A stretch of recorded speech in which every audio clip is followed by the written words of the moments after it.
Hello, hello, hello. Thank you so much for joining me today.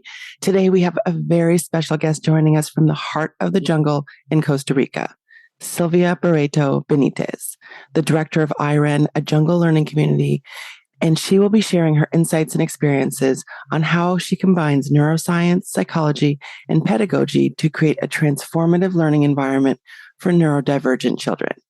Her innovative approach prioritizes the social and emotional well-being of each child, which fosters resilience and tailors hands-on learning to suit the unique learning styles of each student.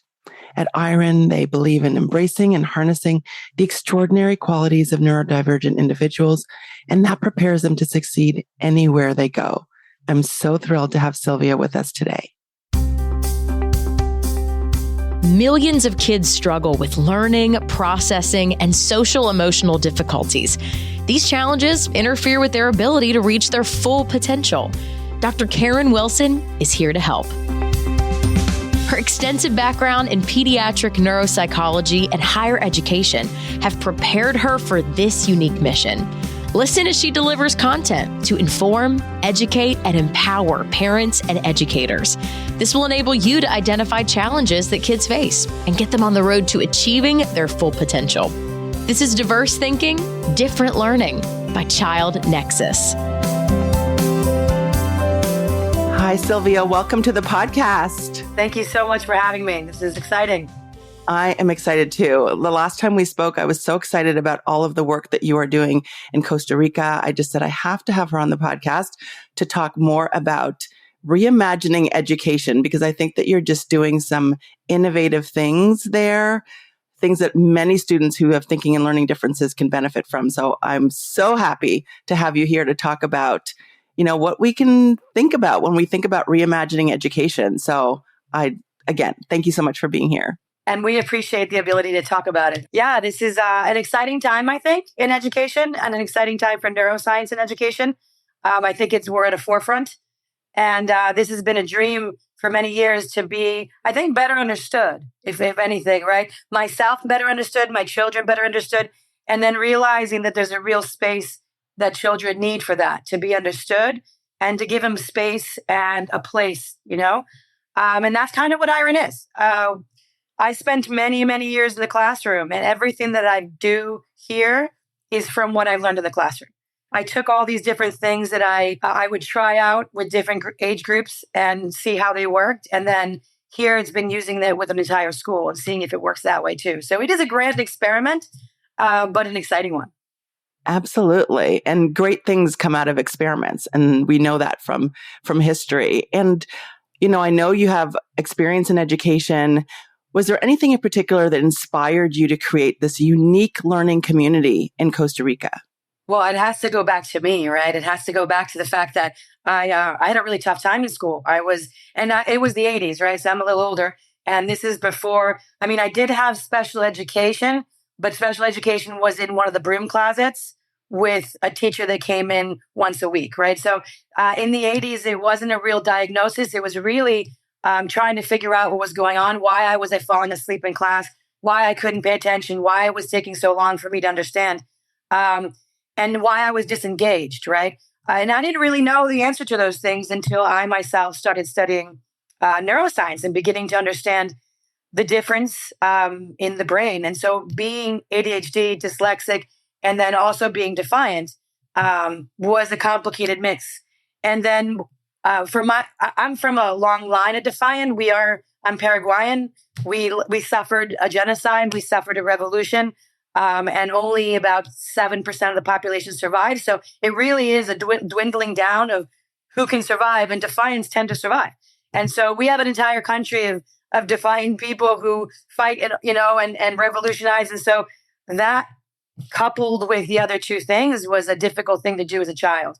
And then having my own children and seeing them suffer as well. And that was really the breaking point. Once I had gone through school, I was studying neuroscience. I'd done my master's program, focused on neuroscience again, and teaching here, trying to just infuse it in the classrooms that I was working in. I found that I really wanted to curate a space and what I saw my children needed. So the first thing I did was open a small homeschool for teenagers in my home. I had about 8 or 9 teenagers that we guided through the distance learning program of Costa Rica. And I began experimenting with all these concepts of how do I get a child to be resilient? How do I get a child to motivate themselves? How do I get a child? All these different questions on a more one-to-one level.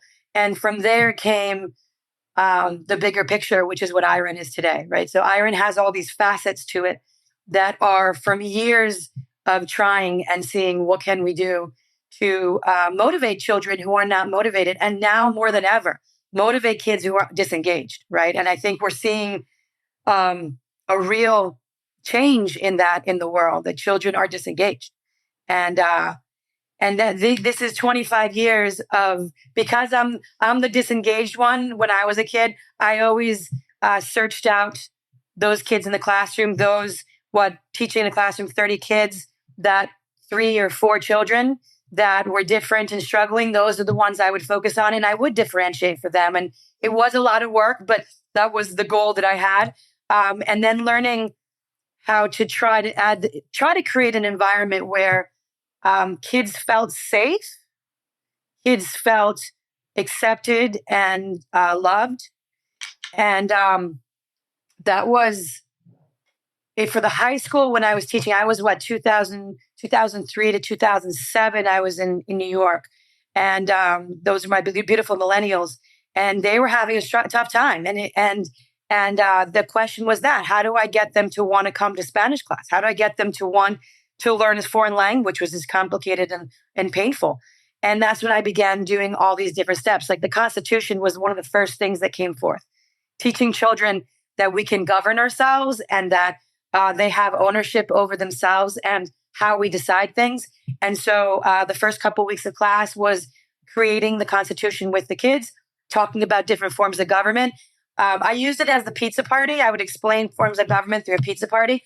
And once they were able to choose different forms of government and see what the class wanted to do, and in the end, they all chose democracy as always. And we would create a constitution together. And then we would write up they would analyze every single class. I had 6 classes at the time. They would each analyze law and what they want and how they wanted to be led. And they made laws. And then I would create a couple that were totalitarian and outlandish, and I allowed them to vote for those and bring down the ones that were obviously not correct for the system. And then they signed it. But it allows them to choose also the consequences. So they set the ground rules. We decided what the consequences were. So they would ask that I would talk to them first. And then, I would explain after the third time, this happens after this. And so it was very clear for them. And all I had to do was point at it and go, hey, these are your laws. Like, these are not my laws. I'm just the lawmaker making sure your laws are being followed. And I found that was step one to creating a sense of ownership, but also trust between myself and teenagers, right? They're very distrustful naturally at that time period.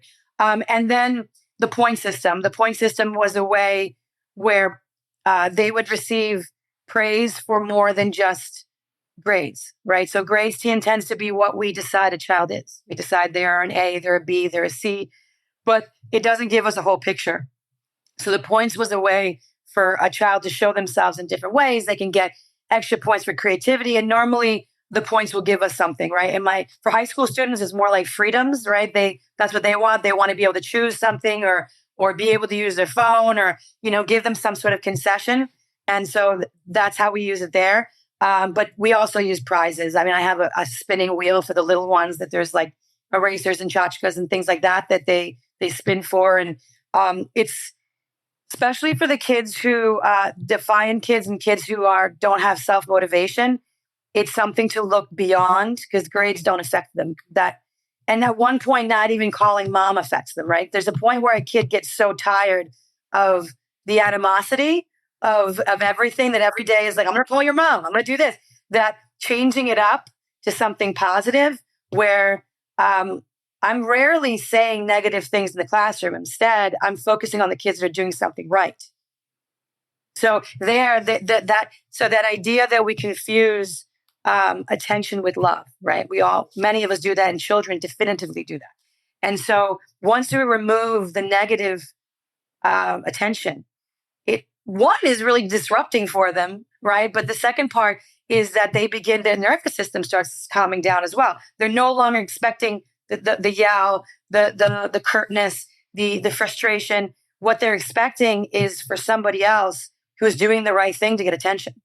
So you walk into a classroom, Jenny and Jeff every single day have their books together and everybody ignores them. Why? Because they're doing the right thing. I walk in, they get points. And the kids who are messing around go, wait, I want points. And so I'm no longer asking them to sit down and do what they're supposed to do. They want to. They want those points. And so I can say, look at that. Jenny and Jeff, 20 points each for being in your chairs and having your pencils out. The other will go, 20 points. Sit down, get their pencils out, sit down. Oh, great. 15 points each for getting that done. Wonderful. And it's always this really positive, kind environment. And so many kids come to me now in particular who are just so used to being yelled at. They're just so used to being yelled at. They're just so used to, and I get it. There's no self-control. They're cutting out of their seats. They're not doing what they're supposed to do. I get it. But I think there is a way to do it positively. And I find that the points is one of them. Right. And it sounds like part of what you're doing is that you are actively involving them in the learning process, which again, you're saying that gives them some ownership of the educational experience that they're having. You're integrating some positive psychology in the mix. And like you said before, you're combining your understanding, your research on neuroscience, psychology, and pedagogy to create this learning environment that motivates students. And I remember when we spoke previously, you said, I see myself in my students. So it sounds like part of what you're doing is you're giving them the learning environment that you wish that you had. I hear that a lot from my parents. They either say, oh my goodness, what could I have been? Or do you have this for adults? Those are the two questions I get all the time, because I think many of our internal children are really, really hurt, right? We are like, there is this little child inside of us that is still getting yelled at, that still feels dumb because they couldn't do the spelling words, that still gets nervous every time they have to read out loud. Those are still things that sit with us. And that's really the biggest, if I'm going to say what's the biggest piece of all this is the question of saying, can we remove those parts of the inner child, but still maintain the drive to be great? Because many people become great because they've overcome, right? And I'm saying, wait, can we create an environment where we don't have to jack their nervous system and create a negative environment and make it combative, but still create children who want to learn, who are motivated, who want greatness, right? That's the real question I have every single day. Can I balance these two things out? Because here, I do create situations of stress. It is a part of it. I'm not, my goal is for them to go back into the world. My goal is not for them to be insulated and isolated. I think that's what we've been doing. And it's not, and what we end up doing there is stunting whatever beauty is inside of them. I've gotten to see that quite a few times. When you differentiate to the point where you eliminate normalcy, where somebody who has one of these issues can't be with regular people because regular people don't want to see them, that's scary, right? So the idea here is, one, for the person that's struggling to learn the tools to be out into the world, but really also for other students to understand that there's a space for everyone. It really is. I think with the children, it's easier. They're more understanding and open. With parents, that's a challenge to get them to see the worth of a kid who's struggling, to say, hey, give me a little bit of time. Let me show you what love, understanding, acceptance does. Let me show you, that it will take me maybe 3 or 4 months of work, but you're going to see a different kid. You're going to see the child that's in them blossom out. And it's a really exciting experience. It's really, really, really beautiful to watch a kid who is hitting and frustrated and angry all the time suddenly realize that they're safe and that they're loved. And love therapy. I have a lot of children who've lost parents. Again, trauma looks like looks like neurodivergence, right? And so I have a lot of kids who have, either lost a parent or they've gone through traumatic situations, and their parents are going through traumatic situations. So, adding a form of love is something that's a little harder in other places, but here in Costa Rica, I can hug children. I may be one of the only sources of motherly love for some of my students. I'm the source of connection and physicality for my students. And that's, I had a student who he was hitting everyone, and then we dug, and then we found, wait, he doesn't get hugged from women ever. And we started, his teacher would hug him, and then I would hug him, and then his psychologist would hug him. And all of a sudden the hitting stopped. All of a sudden he didn't have this animosity and this, again, hitting the need to touch someone, right? That's really what hitting is. You just want attention. And we saw like this transformation in this child through that. And so we work together to find solutions for each child and each family and each particular situation that they're living through. Right. And what I love about this approach is one, that your understanding of how the central nervous system works, right? So many kids who learn and think differently, who are in environments that are not designed for them, are in a state of, fight or flight, right? And you understand that it's very hard to learn when you are dysregulated, when you're fearful, when you're anxious. And when you understand those neural networks that play a role in engagement, play a role in anxiety, play a role in stress, and how those things interact to impact learning, then you can create an environment that not only addresses the educational needs of a student, but also the emotional needs. And you talked about, the need for a sense of safety for so many of those students. And it sounds like you've really integrated emotional support into the educational experience at iREN. It's central, right? Again, most of the children that come to me, there's something up, and our job is to figure out what. And that sometimes takes time, and that calming the nervous system is the first part. Again, stop yelling, stop reprimanding, create language that's positive. That's such a big piece of this, and such a difficult thing for adults to learn. I kid you not, the kids learn quick. My job teaching adults has been the biggest issue, is getting adults to stop themselves. And I almost be like, I actually ask them at the beginning of the year, can you remember your favorite teacher in your entire life? What did they do different? Right. And it's really healing your inner child, and stop yelling at yourself as well, in a sense. Right. But it's the first thing is stop yelling, stop reprimanding, create a space where they can make mistakes. For goodness sakes, mistakes are the cornerstone to everything. But I'll give you an example. Code Blue is something we developed with a young boy some years ago.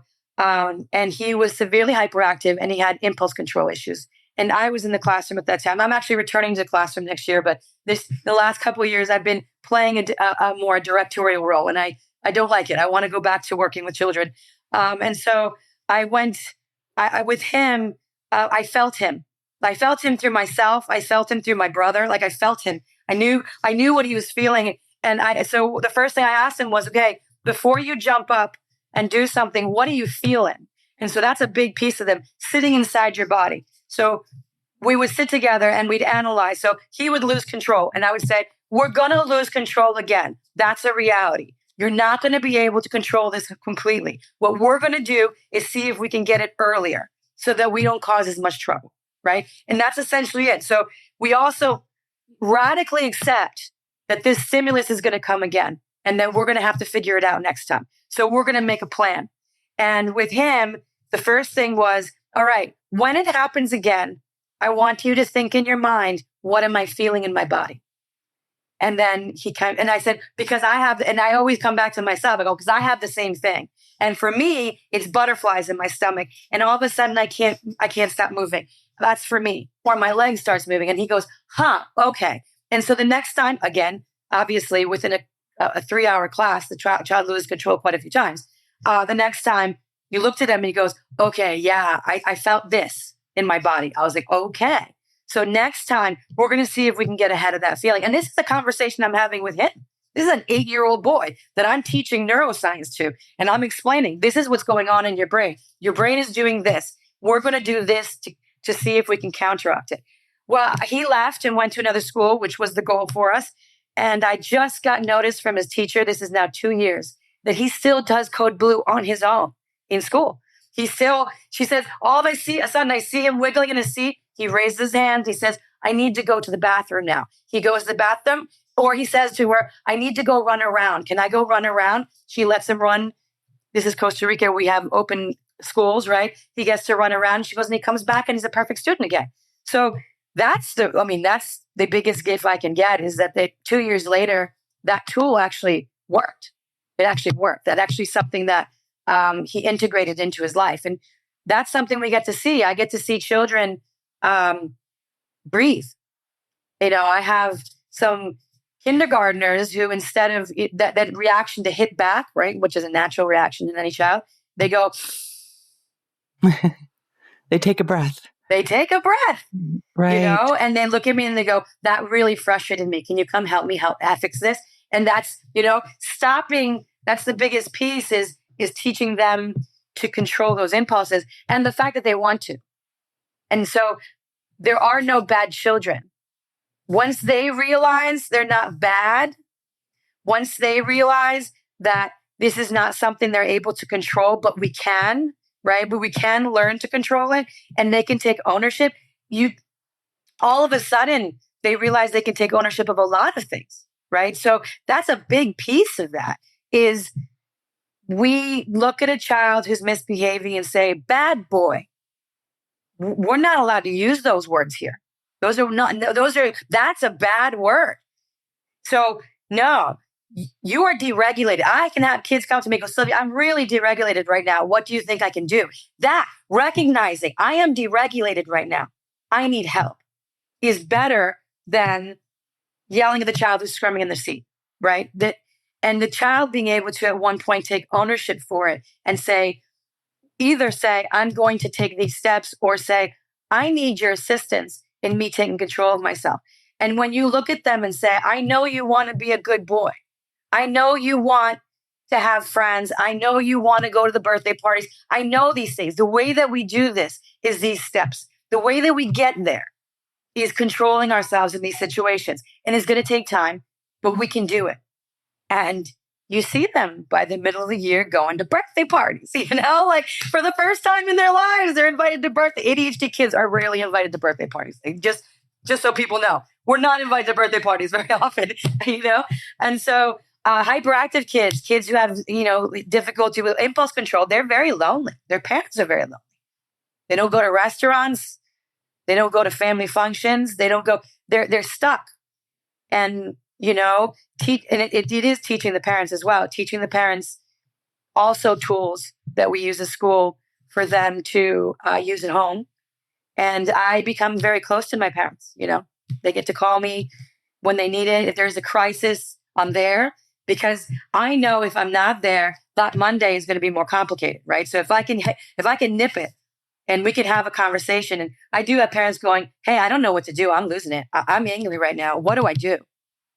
And I go, oh my goodness, the first thing you did was right. You called me. Let's talk it down. Let's talk you down. Let's figure this out. And then they go, okay, so I think I can do this now. I think I can go and face my child. I mean, imagine how, I know there's lots of parents out there that are afraid of their kids right now. It's a reality. And helping that as well. So it's a really global thing that we do in the end. It's really the whole family, and that's what we're looking for. We're looking for change in the classroom and change at home. We're looking for an integral change that the child decides they want to do. We can't make them. They make the choice, and they make the choice with us. Before we dive back into our conversation, I'd like to take a moment to thank our Child Nexus partner, Westmark School. What's the best way to empower kids with dyslexia and other language-based learning differences? By teaching the way their brains work.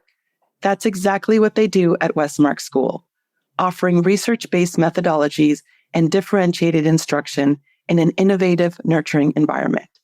To learn more about how they stimulate bright minds and celebrate neurodivergent strengths, inquire today at westmarkschool.org. Now back to our conversation. This is really a comprehensive approach to learning because you are involving the parents. So many parents say that they feel like they're not involved in their child's learning experience. They may not even have access to teachers. They may not even have, so many parents say, I don't even have the teacher's email address or a phone number where I can get them. I can get the front office, but I can't get to the teacher directly. Well, I understand that. I was in a public school. Right. And that can definitely be a barrier. And so you're giving parents the tools to support their kids. And at the same time, you're giving kids the language to understand themselves. So you're increasing their self-awareness because so many kids who struggle with learning or have differences in the way they think and see the world, they internalize a lot of the negative feedback they get from the world. And that becomes, I'm bad, I'm lazy, I'm not smart. And what you do are again, in addition to providing an educational experience for them, you're enhancing their social and emotional well-being by providing this type of learning for them. I remember when we talked initially, you talked about another child and because you're curious. And I think curiosity is such an important thing that you have to be when you're working in this field. I remember you asking, why would a child be unhappy? Why would a 7 or an 8-year-old be unhappy? And when you get curious about answering that question, then you dig a little deeper and then you want to address the unhappiness and what are the factors that are contributing to it. Well, we know clearly from every study that we've ever done in history that being a brilliant person, being a beautiful person, having all the money in the world does not bring you happiness, right? It doesn't. So what is it that brings us happiness? And so that's the question we're asking ourselves here is saying, can we create a sense of well-being? Can we create a sense of acceptance where children feel happy? And once we do that, then success is a different success. That's a different success. When you walk towards life, knowing who you are, talking well to yourself, like we talk about that with the kids all the time, is how they talk to themselves. How, what is that internal voice? That internal voice is being created as we go, right? That internal voice is being created by mom and dad, by teachers, by so many people create that internal voice. For them to start having an internal voice of saying, I am good. I have the capability of being good. How many kids come in when they're labeled? Dyslexia is a really ugly word. It sounds like a disease. I remember hearing it and thinking that I was doomed. I get kids all the time with that one and they feel doomed. They're like, I'm going to be dumb forever. When you change that up and redefine it, I can't describe the difference in a child's face when that child I go, wait a minute, hold on. I go, first of all, I'm dyslexic and I'm a reader and I'm a writer. Let's start there. And I go, and secondly, dyslexics have some superpowers. And like, no, they don't. All we are is bad at reading. I was like, no, you just haven't gotten to the code yet. You just haven't understood the code of reading because we're code readers. And not only that, we can write code. I'm like, we're the ones that make video games. We're the ones that see the world in a different way. And they're like, wait, what? And all of a sudden, instead of what, I remember as a dyslexic, when I had to read out loud, I didn't hear anything anybody else was reading. I was just reading my paragraph over and over and over and over again until it was my turn. They realized that one, that's not a forever feeling, right? That's not going to be something I'm going to feel forever. And two, it doesn't represent my stupidity. It doesn't represent me being dumb. It represents me being maybe different, but possibly me being awesome. And that question comes in. It could be that I'm awesome. And all of a sudden, a lot of that anxiety that's coming in from a self-talk, a self-doubt talk of saying, I'm doomed. I'm never going to be able to read. I'm always going to be the dumb one in the classroom. I'm always going to have this anxiety. We take that apart and say, wait, not only can we stop the anxiety, but you can be extraordinary because of this different brain structure you have. And I mean, I'd work with adults even then. And when I'm working with adults, I go, hey, I can tell you some things about yourself. Can I tell you some things about yourself? And I start telling them things about people who are dyslexic. They go, how do you know that? And I was like, because these are the good things that come from it. Because there are good things that come from all these things. That change in perspective, that right there, a child realizing that they could have superpowers, that this thing that they've been told is the worst thing ever, that their parents hate and their teachers hate and their schools hate, can be amazing if we just look at it differently. That's a change in life perspective. That's a change in the way we see ourselves. And that's the ultimate part of it. That's, I think, where you asked me in the beginning, where does it all come from? This is where it all comes from. It comes from me going in and healing myself and realizing neuroscience freed me and psychology continues to, right? And so that, taking that forward and using those tools with children and knowing that there is no one set of tools. There's no one set of rules. It's they're in a we're all in a petri dish, right? We're all I'm like, all right, I'm going to throw this at you. That didn't work. Okay. So I'm going to go back. I'm going to find something else. I'm going to throw that at you. See if that works. Until we find something that goes, okay, this is the tool that we're going to use together to get through this. And they're part of that. We're doing it together. I'm not doing it to them. They're choosing to go with me on this voyage and we're working on it together. Right. It's exciting. It's exciting. And families are choosing to go on this voyage with you. And what you're doing is you're experimenting, but you're experimenting based on experience, based on research, based on neuroscience, based on growth mindset. A lot of what you're saying is incorporating growth mindset into what it is that you're doing. And what we know is needed for kids to become resilient. All of that is incorporated into the unique learning environment that you have created.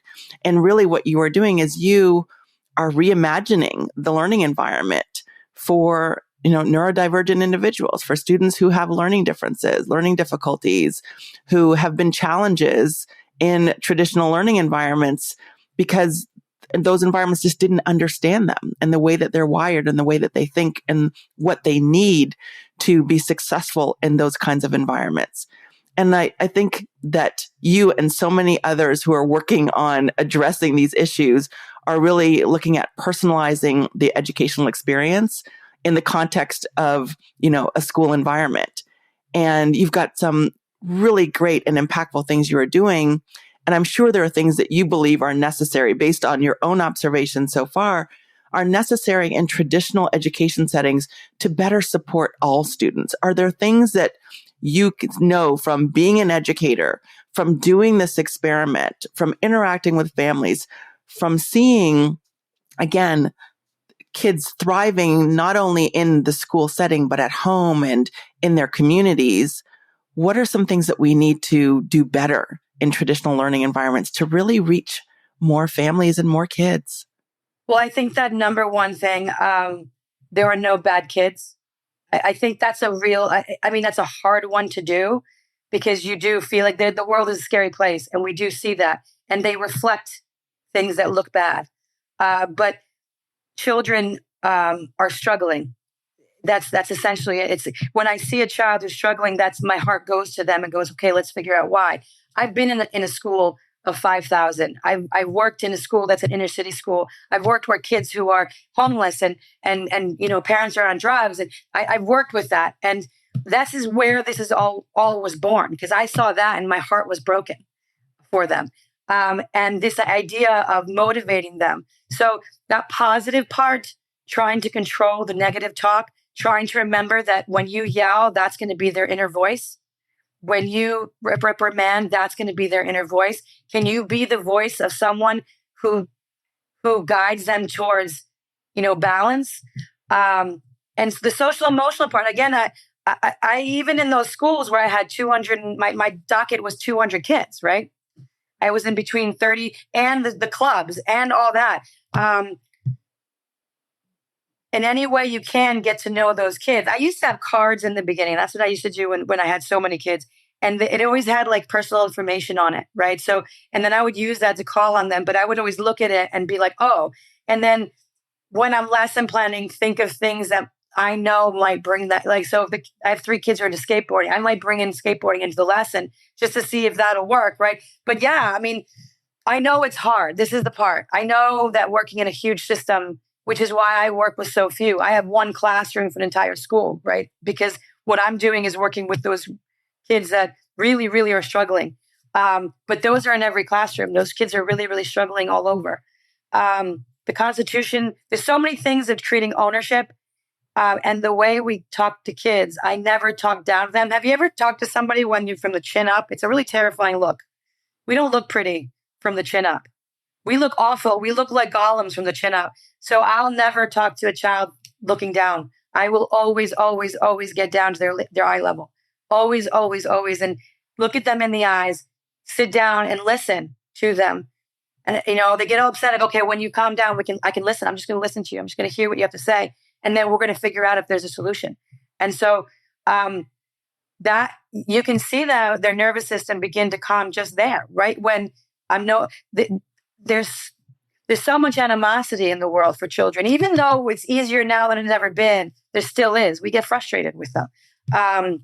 And so, being able to look at them in the eyes, listening to what they have to say, our justice system where the kids are part of the process, positivity and points. The points work.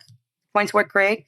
And I get to give points for being kind. I get to give points for helping. I get to give points for, a whole slew of things that are social emotional. So the kids realize that there is an importance in that. There is, they start learning, wow, if I'm nice, if I'm cool, if I'm good, if I'm helpful, I'm going to get points. And all of a sudden it becomes normal. Points change all through the year, right? In the beginning of the year, I'm really, really kind of, it's almost like it's Pavlovian in the beginning, right? It really is.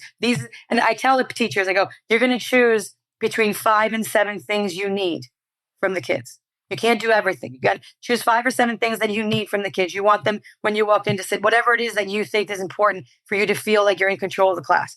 You make a list of those things, and those are the things that you're really pushing for in the points. But they're going to learn that. And about 2 months in, that's going to be second nature to them. So then you're going to choose new things for the points. You're going to go, okay, now I'm going to choose the next 7 things. Here, social emotional can come in. Here it can be, I'm going to put an extra effort whenever I do this. Or it can be the jobs is another thing we incorporate a little bit into the year as well. So the points change throughout the year for motivational purposes.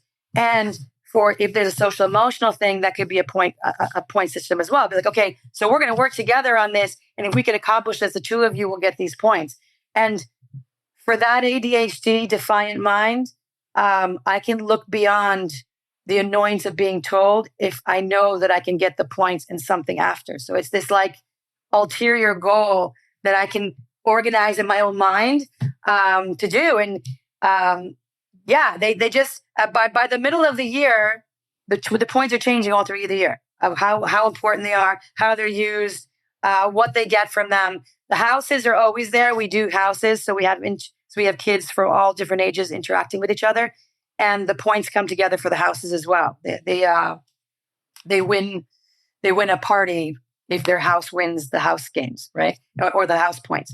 So there's all these uses. I think the points is a big one. Kids don't care about grades. Parents do, and it's never good. Never good. Grades are never good unless you're a straight A student. Even if you're a B student and you work really hard for that B, mom and dad are never happy with a B. They want an A. So grades are never something that motivate kids really, other than negatively. They say, if I don't get good grades, I'm going to be in trouble. So their purpose for school was avoidance. Right. And really what you're doing is you're addressing like the intrinsic motivation, right? And then that generalizes to not just being kind to your neighbor, but also doing my best. And my best may not result in an A, but I can get, feel intrinsic value and feel proud about the work that I put into this particular learning experience or this learning endeavor or this project. Getting kids to fix things, getting kids to take it back and fix it. So points are like one assignment could be 3 different sets of points. Handing it in, fixing it, final draft. Right? So getting them to go through the process of things themselves intrinsically. That's, and the points train them to do that. And eventually, as I said, we could put those points to bigger and greater things. I think that you've given so many great ideas and so many tools and so many strategies to not only educators, but parents and even allied professionals who work with children and adolescents. I mean, this has been such an enlightening conversation. I know that there's so many valuable insights that you shared on how we can better support all students. if our listeners want to find out more about iREN and about the incredible work you're doing, about you, where's the best place they can go? Is there a website? Is there an email address? We do. Okay, tell me. We have irencr.com. And we had some donors leave the country, so we are doing a fundraiser right now and looking for some help. And there's a if you go irencr.com/fundraiser, you'll find our wonderful fundraiser, tons of prizes, and motivate you to visit the most beautiful place on earth in Costa Rica. Because that's one thing we didn't mention, that my students get to horseback ride and trail walk in the jungles of Costa Rica. It's pretty darn cool. And we live 15 minutes from some of the most beautiful beaches on earth. And so I have to say, it's a motivator. Maybe your listeners can win some prizes and get them down here and see how beautiful this place is and come visit us.